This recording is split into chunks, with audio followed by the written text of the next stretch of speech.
Friends, welcome back to Shri Chandu blogs. మన గార్డెన్లో బీర చెట్టు ఇప్పుడు ఈ స్టేజ్లో ఉంది కదా. ఈ స్టేజ్లో ఉన్నప్పుడు దీనికి మనం ఏం కేర్ తీసుకోవాలి, ఎలా తీసుకోవాలి అనేది నేను మీకు అందరికీ ఎక్స్ప్లెయిన్ చేస్తాను.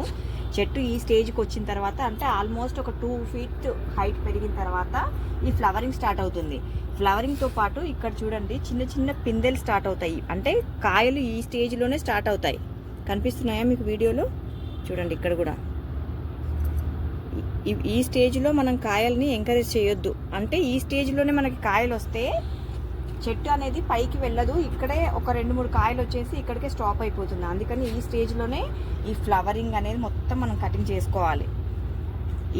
ఈ స్టేజ్లో వచ్చినప్పుడు ఫ్లవరింగ్ ఎక్కువ వస్తుంది. మనకి ఏమనిపిస్తుంది, అరే ఇప్పుడే హ్యాపీగా కూరగాయలు వచ్చేస్తున్నాయి కదా అనేసి వీటిని మనం ఎంకరేజ్ చేస్తాం. కానీ చేయొద్దు. కింద ఉన్న లీవ్స్ కూడా మనం కట్ చేసుకోవాలి.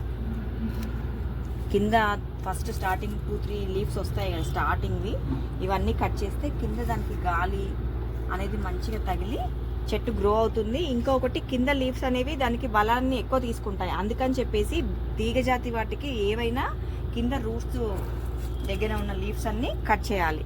మరిన్ని గార్డెన్ వీడియోస్ కోసం సబ్స్క్రైబ్ చేసుకోండి, లైక్ చేయండి, షేర్ చేయండి, కామెంట్ చేయండి.